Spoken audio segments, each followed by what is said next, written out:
Good morning, North Central coaches. Mike here, just getting our compliance chat underway. Today we're talking about two different things. We're going to talk about our self-release, specifically as it pertains to a junior college transfer student. And then we're also going to talk a little bit about a representative of athletic interest and what that means to you. So here's the scenario. I have prospective student athlete that is a student at a junior college, and as a coach I'm trying to determine whether or not I can speak with that individual and whether I need a self-release waiver.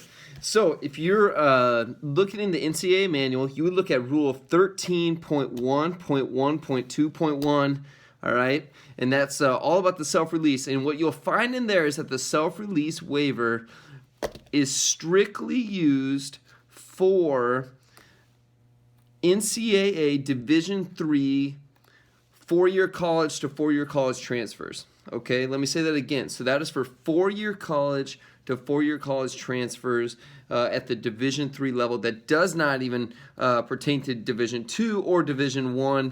Those are off limits to you. So at the Division III level, this is what we're talking about here, all right? But what it doesn't apply to is the junior college transfer. So if you are entertaining a junior college transfer and talking with them and as a prospective transfer, you do not need a self-release waiver, similar to as if you were talking to a high school student. Okay, so coaches, just understand that you are in the clear. You can talk to a junior college transfer at any time, and you do not need a self-release waiver. You're good to go. All right.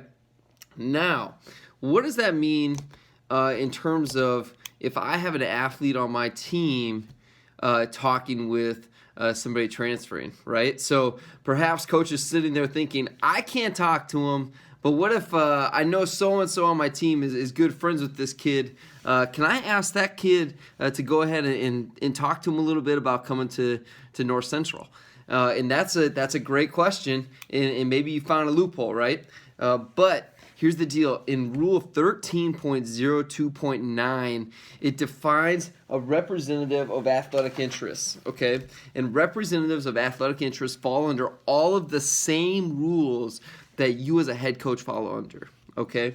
So what that means is that based on this, and I'm just going to read this, and this is the key to it right here, okay? If you go down in that 13.02.9, where it talks about representatives of athletic interests, okay?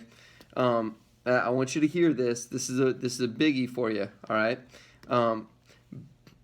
Section C, it says, be assisting or to have been requested by the athletics department staff to assist in the recruitment of prospective student athletes, and that's based on a representative of the institution's athletic interest is an individual who is known or who should have been known by a member of the institution's executive or athletic administration to, and if we go to C, it says be assisting or to have been requested by the athletics department staff to assist in the recruitment of a prospective student athlete. What this means is that if you request one of your players to contact someone, they have now fallen under the rules of NCAA rules and regulations in the manual here. Okay, so at that case, you know, your student athlete, you can't talk to him and say, hey, I know so-and-so or whatever is over at this D3 institution.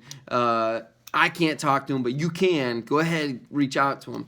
The minute that you tell them to do that, now we've created a scenario where we're committing a violation based on this rule. So now if a student is organically just a friend with somebody and they sit down and they talk with them and they say, hey, you know, I love North Central and you should think about coming to North Central, and you as the coach had nothing to do with that. That was just a conversation that just happens amongst friends or something. That's a completely different scenario. You're in the cleared, nothing to worry about, and hey, kudos to your student athletes, all right? But if you're enlisting the help of those student athletes in the recruiting process, they are now a representative of athletic interests, and they fall under all of the same rules as NCAA guidelines. So with that, I hope you guys have a great rest of your day. This has been a great compliance chat, and we'll have the next one coming out this Thursday. Have a great day. God bless.